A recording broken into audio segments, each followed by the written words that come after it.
안녕하세요. 진로 레시피 백선기입니다. 이제 곧 12월입니다. 12월이면 거리 곳곳에 구세군 남비의 종소리가 울려 퍼지고 사람들은 빨간 열매 브로치를 가슴에 달고 모금 운동에 참여합니다. 그러나 1년 12달을 취약계층과 사회의 어려운 이웃을 돌보는 일을 직업으로 삼고 있는 사람들이 있습니다. 오늘은 그 나눔의 직업세계에 대해서 알아봅니다. 이 자리에 부스러기 사랑 나눔의 박재희 온라인 모금팀장을 모셨습니다. 안녕하세요. 네, 안녕하세요. 부스러기 네. 사랑 나눔의 박재희입니다. 네, 반갑습니다. 먼저 그 부스러기 사랑 나눔회에 대해서 좀 설명해 주시겠어요? 네, 부스러기 사랑 나눔회는 이제 국내에 있는 빈곤 환경 아동들, 아동 청소년들을 후원하는 아동 복지 단체이고요. 1986년에 창립돼서 이제 그 당시에 가난하고 좀 어려운 지역에서 공부방을 운영하면서 아이들을 이제 도왔었고, 예. 지금은 저희가 진행하고 있는 사업은 이제 국내 어려운 아이들을 위한 1:1 결연 사업을 진행하고 있고요. 네. 또 기부 사이트 드림풀 통해서 위기 상황에 있는 아이들과 또 가족들을 위해서 모금을 진행하는 사업도 하고 있고요. 네. 또 아동복지 시설이나 또 아이들을 위한 좀 물품 나눔 사업들도 진행하고 있습니다. 그리고 다양한 사업. 네, 그리고 아이들뿐만 아니라 실제로 아동복지 시설을 이용하고 계신, 그러니까 아동복지 시설에서 아이들을 돌보고 계신 선생님들을 위해서 이제 재교육 사업도 진행을 하고 있고요. 네. 아이들을 좀 키우기 위해서는 또 돌보기 위해서는 또 적절한 교육이 또 필요하기 네. 때문에 KB 아카데미라는 교육 사업도 진행하고 있습니다. 예, 굉장히 역사가 깊네요. 네, 이제 내년이면 30년이 되는 어. 거죠. 네. 예, 주로 이제 아동 복지 교육 이런 쪽으로 네, 하시는 그렇게 거군요. 진행하고 예, 그 박재희 팀장은 언제부터 여기서 일을 하셨나요?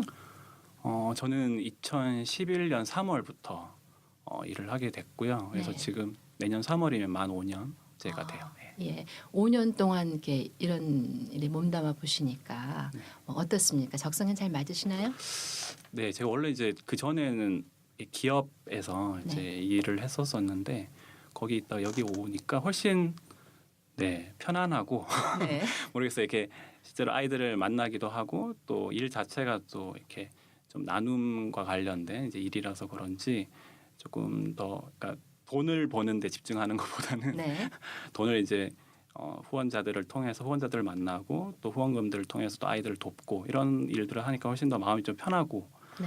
좀 즐거운 것 같아요. 예. 그럼 구체적으로는 어떤 일을 하시는 거예요, 거기서? 지금 제가 하고 있는 일은 이제 기부 사이트 드림풀을 이제 총괄적으로 운영하고 있는 네. 업무인데요. 이제 전국에서 이제 도움이 필요한 아이들의 사연들을 저희가 접수를 받고요. 네. 그 중에 이제 모금을 진행할 사연들을 선정을 하게 되고 네. 또 이제 모금함을 제작을 해서 온라인상에 저희가 그 모금함을 이제 올리게 되고요. 또 사람들이 또 많이 봐야 되니까 그 네. 모금함을 온라인상에 이제 홍보하는 일들도 하게 되고 네. 또 모금이 다 완료가 되면 그 모금액들을 모아서 이제 아이에게 전달하고 또 그 모금액이 잘 사용되었는지 또 후원자님들에게 또 알려드리고 이제 이런 전체적인 일들을 하고 있죠. 네. 그 일은 어떻게 몇 분이 하시나요? 담당하고 있는 이제 인력은 총 4명인데요. 네. 예, 이제 저희 이제 부장님께서 이제 전체적인 슈퍼바이저를 하시고 또 이제 담당 팀장하고 이제 간사님들 2분하고 이렇게 업무를 진행하고 있습니다. 그 박 팀장님은 전공은 어떻게 뭘 하셨나요? 저는 철학하고 사회학 전공 이중 전공으로 했었습니다. 예. 그런 전공이 지금 하시는 일에 어떻게 상당히 도움이 됩니까? 글쎄요, 그거는 제가 딱 생각해 본 적은 없는데, 네. 근데 아무래도 이제 철학이나 사회학이라는 것도 삶에 대한 문제, 또 네. 사회에 대한 문제들을 좀 생각하고 고민하고 그런 문제들을 좀 해결하기 위해서 네. 또 연구하는 학문이잖아요. 그래서 그렇게 대학 생활에 또 고민했던 것들이 실제로 이곳에서도 같이 고민이 되는 것 같아요. 그래서 아이들을 위해서 어떤 것들을 해야 하고 또 아이들이 더 잘 살 수 있는 사회를 만들기 위해서 어떤 것들을 해야 할지 그런 것들을 함께 고민한다는 측면에서는 많이 좀 도움이 되는 것 같아요. 예. 그러면 같이 근무하시는 그 부스러기 사랑 나눔회에서는 주로 어떤 그 분야를 전공하신 분들이 많습니까? 아무래도 사회복지 전공하신 분들이 많으시죠. 사회복지라던가 뭐 아동교육이라던가 그런 관련해서 교육 공부하신 분들이 많으신 것 같아요. 예. 근데 뭐 홍보도 하셔야 되고 또 이런 뭐 경영 차원에서 그러니까 그런 분들도 다 그런 쪽에 많이 참여하시고 계신 거죠, 전공자들 가운데. 네, 그래서 뭐 아무래도 이제 NGO 같은 경우도 네. 하나의 이제 조직이고 이제 단체이다 보니까 뭐 실제로 아이들을 만나는 일을 하는 사람들만 있는 것은 아니고 네. 조직을 운영하기 위해서 필요한 것들, 또 사업을 홍보하거나 또 알리기 위해서 이제 필요한 일들이 있기 때문에 사실은 뭐 보통은 사회복지를 나오셔가지고 전공을 하신 다음에 들어오셔서 그런 것들을 배우시면서 하시는 경우도 있고요. 네.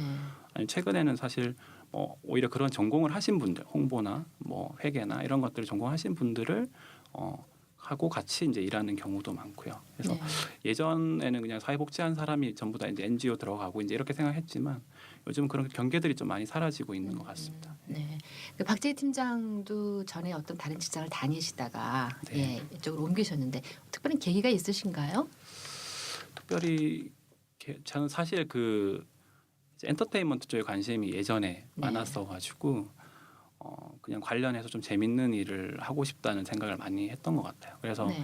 당시에 들어갔던 회사는 이제 그 모바일 컨텐츠 회사였어요. 그러니까 요즘처럼 이렇게 스마트폰이 있던 시대가 아니고 네. 그 옛날에 핸드폰에 보면 이제 무선 인터넷 버튼이라고 그런 게 있어서 접속해가지고 이렇게 뭐 사진이라든가 동영상이라든가 이런 걸 보던 시절이 있었어요. 네. 요즘 아이들은 잘 모르겠지만 그래서 그 당시 때 이제 온라인 그러니까 모바일 상에서 이제 뭐 방송 콘텐츠라던가 뭐 드라마라던가 그 당시에도 드라마 미리 보기 막 이런 게 있었거든요. 그래서 예. 그런 거라던가 아니면 뭐 스타와보라던가 네. 그런 뭐 아니면 벨소리, 뭐 컬러링 네. 같은 것들 이제 그런 콘텐츠들을 이제 제작하고 이제 공급하고 이제 이런 일들을 했었었죠. 그래서 네. 저도 거기서도 이제 한 5년 넘게 일을 했었었는데 나중에는 이제 스마트폰이 나와서 이제 어플리케이션 같은 것도 네. 이제 만들고 했었었거든요. 근데 재미는 있었어요. 재미는 있었는데 좀 공허함 같은 게 좀 있었던 것 같아요. 그 일을 네. 하면서 약간 아무래도 기업이다 보니까 매출이나 이제 성과나 이런 거에 아무래도 집중을 하게 네. 되잖아요. 그래서 재미는 있는데 물론 그 일들도 가치가 있는 것이지만 네. 이게 내가 하는 일이 어떤 의미가 있나. 그러니까 저한테는 사실 그런 가치나 의미가 이렇게 크게 느껴지지 않았어요. 그래서 그런지 아마 좀 공허함이 있지 않았나 이런 생각이 들었고 그래서 네. 그 스스로 이제 좀 그런 어떤 게 나에게 의미가 있는 일일까, 가치가 있는 일일까 좀 계속 고민하던 차에 좀 소외된 사람들 또 사회적인 약자들을 좀 돕는 일이 나한테는 좀 의미가 있겠다 이런 생각을 하게 됐고 그래서 이제 그 두 가지였던 것 같아요. 이직할 때 조건이 이제 그런 소외된 사람들을 위해서 일하는 것, 특별히 이제 아동에 대한 생각이 있었고요. 네. 두 번째는 내가 기존에 했던 일을 좀 활용할 수 있는. 음. 왜냐면 너무 그냥 아무것도 모르는 상태에서 가는 것보다는 뭔가 내가 도움이 될 수 있어야 되니까 네. 기존에 했던 일과 좀 관련된 일을 해야겠다 싶어서 이제 그 두 가지 조건을 맞는 곳을 찾다 보니까 이제 이곳에 오게 됐어요. 네. 그 온라인 모금 팀이라고 하셨는데요. 이 팀 온라인 모금이라는 것 자체도 과거에는 없었던 일 아닌가요? 온라인을 통해서 그렇죠. 하는 거네요. 예. 그 어떤 재능이나 혹은 소질이 필요할까요? 아무래도 이제 그 온라인 모금 근데 요즘은 워낙 이제 온라인이나 뭐 많이 모바일이나 하죠. 많이 사용하시니까 네. 사실 모든 분들이 사실은 익숙하시긴 할 것 같아요. 그래서 하지만 이제 온라인 모금이라는 일도 제가 아까 말씀드렸지만 사실은 그냥 모금만 하는 건 아니고 그 사례들 그러니까 아이들도 만나야 되고 또 모금을 홍보도 해야 되고 하다 보니까 네. 기본적으로는 소통의 능력이 사실은 가장 필요한 것 같아요. 내가 전달하고 싶은 메시지를 잘 뽑아서 그 메시지를 좀 제대로 전달할 수 있는 능력. 사실 그 메시지를 제대로 전달해야지 후원하시는 후원자들도 모을 수 있고 네. 또 같이 일할 수 있는 분들도 함께 할 수 있기 때문에 아무래도 그런 메시지를 만들고 전달할 수 있는 능력이 사실 가장 중요하지 않나 생각이 됩니다. 예, 뭐 또 다른 능력이 필요하다면. 또 다른 능력이라면 아무래도 좀 저는 좀 부족한데요. 네. 좀 이렇게 좀 적극성, 액티브한 좀 활동을 할 수 있는 분들이면 더 좋지 않을까. 왜냐 네. 이제 온라인이라는 곳이 뭐 아시겠지만 이제 요즘 SNS도 많이 쓰고 하는데 그런 것들을 적극적으로 잘 활용하고 또 쓸 수 있는 능력들이 있으면 훨씬 더 그런 온라인 상에서 영향력 있는 좀 일들을 만들어낼 수 있겠다 이런 생각이 많이 듭니다. 예. 그 이 부스러기 사랑 나눔에도 그렇지만은 요즘은 나눔 복지 관련해서 여러 그 뭐 비영리 단체들도 있고요. 예. 그런 분야들이 점점 늘어나고 있는데 그와 관련해서 요즘 뭐 떠오르는 뭐 공익 직업이랄까. 지난해 왜 내일을 부탁해 해서 이거 이로운 직업들 이런 것도 네네. 한번 저기 전체적으로 해보셨죠? 그 네, 프로젝트를요. 네, 네, 예, 그런 입장에서 공익 직업 나눔과 관련된 직업 어떤 것들이 좀 있을까요? 사실 그 작년에 이제 미래 공익 직업 관련해서 사실 네. 많이 했었는데 사실 이게 그 말 그대로 이제 미래 직업이기 때문에 어떻게 네. 보면 되게 그 몸으로 와닿지 않았던 부분들은 있었는데요. 그냥 현실적으로 좀 이렇게 아마 들으시는 분들도 뭐 현실적인 것들이 좀 필요하실 것도 같아서 네. 생각하면 그냥 이 지금 이 그러니까 복지 현장에서도 사실 예전에도 중요했지만 갈수록 더 중요해지는 거는 펀드레이징이라던가 네. 아니면 이제 아까 말씀드렸듯이 우리가 메시지를 잘 전해야 되잖아요. 우리가 뭘 원하는지, 뭘 하기 원하는지, 우리 무엇이 필요한지 그런 어떤 마케팅적인 부분에 있어서 사실 많은 요구가 있어요. 네. 기관에서도 그렇고 왜냐하면 그 사실 공익 단체들이 굉장히 많잖아요. 그렇죠. 근데 뭐 모두가 같은 목적을 위해서 또 다 움직이는 건 아니고 서로 다른 가치를 가지고 미션을 가지고 움직이다 보니까 결국 그 많은 단체들 중에서 우리의 어떤 미션이나 가치를 제대로 전달할 수 있는 그래서 어떤 그런 것들 제대로 전달하고 또 필요한 자원을 또 끌어오고 그래서 어떤 펀드레이징이라든가 아니면 공익 마케팅 같은 부분들이 좀 많이 필요한 것 같아요. 그래서 네. 기업에서도 그 아마 요즘에 이제 공익 연계 마케팅이라는 말 또 뭐 코즈 마케팅이라도 표현하는데 네. 어떤 기업이 사실은 이제 이윤을 추구하지만 그럼에도 불구하고 이 더 좋은 사회를 만들기 위해서 또 공익적인 가치를 위해서 많이 일을 하고 있잖아요. 그래서 네. 그런 것들을 좀 많이 알려야 되는데 그런 것들을 알리기 위한 여러 가지 또 비영리적인 활동에 대해서는 또 잘 약한 부분들이 계시고 네. 하다 보니까 그런 것들을 잘 마케팅적으로 풀어서 전달하는 그래서 약간 공익적인 마케터들 이런 것들이 좀 앞으로는 많이 좀 요구되지 않을까 비영리에서도 그렇고 기업에서도 그렇고 네. 예, 그런 생각이 좀 많이 들었습니다. 예. 우리가 흔히 복지 관련 학과를 그 전공한 사람들이 있잖아요. 사회복지나 예, 이런 분들은 주로 어디에 가장 많이 진출을 하나요? 아무래도 제가 최근에 그 이제 사회복지 전공하는 이제 대학생들이나 그런 분들 얘기 들었을 때는 이제 뭐 보통 이제 우리 지역마다 있는 복지관 같은 것도 있잖아요. 뭐 종합복지관이라던가 뭐 노인복지관, 장애인복지관 같은 복지관 쪽으로도 많이 가시고 네. 또 이제 저희 같은 NGO들 요즘은 또 워낙 큰 NGO들도 많이 있고 뭐 네. 중소 NGO들도 있는데 그런 민간 비영리 단체 또 이제 워낙 아까도 말씀드렸지만 기업에서도 사회공헌을 좀 많이 하고 있기 때문에 네. 이제 기업 사회공헌 파트 이렇게 아마 주로 좀 많이 진출하고 계신 것 같아요. 예. 예. 그러면 그런 쪽에 그 시장은 넓다고 보나요?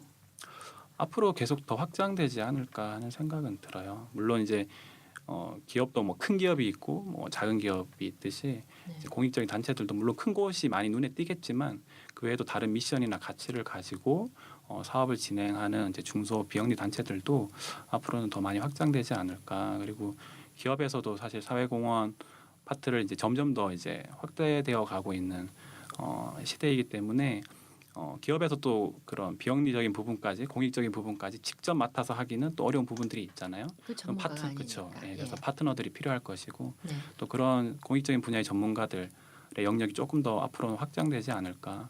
또 기존에 생각하지 못했던 또 그런 영역에서도 또 새로 개발이 되어질 것 같고요. 아까 말씀 주셨듯이 뭐 온라인 모금이라는 것도 예전에 없었지만 또 네. 새로 생겼듯이 앞으로도 그런 영역들이 좀 더 확대될 것으로 보여집니다. 예. 그 사실 모금한다는 건 굉장히 힘든 일인데요. 네, 예. 힘들죠. 힘들죠. 네. 그런 모금을 하실 때 네. 가장 먼저 그 생각하는 일이 뭔가요? 모금을 할 때는 아무래도 그런 것 같아요. 어떻게 하면 네. 그러니까 기본적으로는 그렇잖아요. 내 마음이 움직여야 네.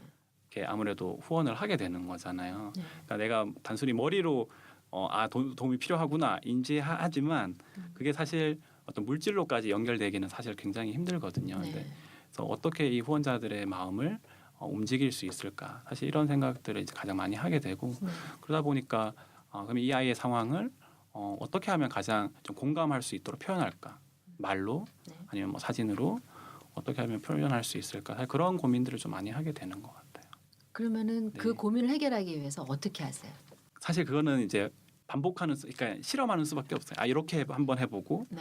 잘 되면 이런 방법 또 사용해보고 또 이렇게 해서 안 되면 또 다른 방법을 또 찾아보고 예, 그렇게 해서 이제 반복적으로 여러 가지 실험들을 하면서 후원자님들이 이런 부분들에 대해서 좀 공감을 많이 하시는구나 네. 이걸 또 배우게 되는 거고 예. 네 그렇게 되는 것 같고요. 또 뭐 후원자님들 같은 경우 또 한 가지 저희가 이제 그 모금을 할 때 이제 어려움은 네. 아무래도 그 모금에 대한 후원에 대한 니즈를 가지신 분들이 어디 계신가 사실 이런 걸 찾는 게 사실 많이 힘들거든요. 그렇죠. 예. 예, 그래서 사실은 많은 분들이 후원에 관심을 또 가지고 계시지만 또 그런 분들만 계신 곳은 사실 별로 없어요. 예를 들면 뭐 네이버 카페 같은 것도 기부만 하는 사람들이 모인 네. 뭐 그런 카페는 사실 없거든요. 네. 그래서 또 어떻게 이렇게 딱 그런 니즈를 가지신 분들을 찾아서 또 우리의 메시지를 전하고 이런 것들이 쉽지 않아서 굉장히 좀 맨 땅에 헤딩을 한다는 느낌이 많이 들 때도 있죠. 예, 네. 예. 어쨌든 그런 정보를 수집을 해야 되는데 네, 예, 네. 그 수집을 하기 위해서는 어떻게 하세요? 그럼 역시 이제 또 많은 맨 땅의 헤딩들을 통해서 네. 경험들을 쌓게 되는 것 같고요. 예. 예. 그리고 요즘은 이제 온라인상에서 사실은 되게 좋은 부분은 이제 검색을 하시잖아요. 네. 예. 그래서 기부를 하시고 싶은 분은 기부를 검색하시고 또 뭐 아동 결연을 하고 싶은 분은 아동 결연을 하시고 싶어 하니까 그 검색에 맞게 저희가 온라인 컨텐츠들을 이제 만드는 거죠. 그래서 네. 온라인 뭐 블로그라던가 홈페이지라던가 이런 곳에 기부는 만약에 국내 아동에 대해서 기부하시고 싶으면 드림플로 오세요. 이렇게 네. 그런 메시지들을 만들어서 이제 블로그나 이제 홈페이지나 이렇게 제작을 하게 되고 그럼 검색하신 분들이 이제 그런 것들을 보고 또 들어오시게 되니까요. 그래서 네. 사실 요즘은 기부하실 때 뭐 거의 뭐 8, 90% 이상은 아마 검색을 먼저 해보고 아마 기부를 하지 않으실까 싶거든요. 그래서 네. 그만큼 온라인상의 좀 컨텐츠들이 좀 중요한 것 같아요. 예. 네. 그럼 이 일을 하시면서 가장 보람 있었고 또 기억에 남는 일이 있다면 어떤 게 있었을까요? 네, 저희가 그 작년에 소원 편지라는 그 사업을 진행을 했었어요. 그래서 네. 빈곤 환경에 있는 아이들은 사실 좌절이나 포기에 굉장히 익숙하거든요. 왜냐하면 뭐 여러 가지 여건이 안 되다 보니까 하고 싶은 게 있어도 뭐 안 된다고 하는 피드백을 많이 받게 되고 그래서 그렇게 되다 보면 사실 자기가 미래에 향한 꿈이나 어떤 그 희망을 그리기에도 굉장히 좀 어려운 부분들이 있어요. 왜냐하면 잘 안 될 거예요 어차피 이런 생각들을 좀 많이 하게 되잖아요. 그래서 그 아이들이 조금은 더 미래에 대한 희망을 가질 수 있도록 이 아이들이 좀 소원을 들어주면 좋겠다 네. 이런 생각을 좀 하게 됐었고 그래서 소원 편지 사업을 저희가 진행을 했었는데 그 소원 편지 받았던 내용 중에 그 제목이 이제 엄마의 손이라는 네. 그 제목의 편지가 있었어요. 그래서 그 내용인즉 이제 집에 세탁기가 없어가지고 어머니가 이제 손빨래를 하시는데 겨울이면 이제 시려서 너무 아플 정도로 힘드시다. 그래서 엄마를 위해서 세탁기를 선물하고 싶다. 이제 이런 내용이 있었었어요. 그래서 저희가 그 사연을 보고 이 친구의 소원을 들어주면 좋겠다 해서 이제 선정을 해가지고 이제 그 친구의 소원을 들어줬거든요. 네. 그래서 근데 사실 그 소원을 들어주는 과정에서 저희가 그 아이가 이용하는 지역아동센터 센터장님하고 연락을 하다가 알고 보니까 그 사실은 세탁기가 들어갈 자리도 없는 거예요. 그 집에. 그래서 이거 어떡하지? 그러면 세탁기를 소원을 들어줄 수가 없는 상황인데 네. 이렇게 내부적으로 좀 고민을 하다가 우리가 선정이 됐으니까 세탁기를 꼭 선물해주고 싶고 그러면 세탁기가 들어갈 수 있는 집을 좀 마련해주면 좋겠다 이렇게 생각을 하게 됐어요. 네, 그래서 사실 뭐 서울이면 좀 힘들 수 있지만 네. 그 친구가 사는 좀 지방이고 해서 좀 일부 보증금을 좀 저희가 지원하는 형태로 해서 보증금을 지원하고 네. 그 이사를 하게 한 다음에 이제 그날 세탁기가 들어갈 수 있도록 저희가 도움을 줬거든요. 그래서 저희가 네. 직접 그 이사하는 날 제가 이제 거기 방문을 했었어요. 그래서 방문을 해서 같이 이사도 돕고 또 이제 세탁기를 같이 이제 들여놓는 거를 저희가 함께 봤는데 그 아이도 그렇고 또 어머님도 그렇고 너무 좋아하시는 네. 모습을 보고 되게 정말 이 일을 하기 잘했다 이런 생각을 좀 하게 된 것 같아요. 예. 네. 아주 뭐 좋은 일을 네. 하셨네요. 네, 예. 그 지금까지 그 부스러기 사랑 나눔의 박재희 온라인 모금 팀장과 함께 나눔의 직업 세계에 대해서 알아봤습니다. 고맙습니다. 네, 감사합니다. 네. 그 전 12월이면은 거르지 않는 작은 행동이 하나 있습니다. 그 거리에서건 지하철역에서건 맨 처음 마주치는 구세군 남비의 작은 정성을 표시하는 일인데요. 왠지 그 작은 행위가 지난 1년의 꿀꿀함을 벗어던지게 해줍니다. 여러분도 한번 해보세요. 지금까지 진로 레시피 백선기였습니다.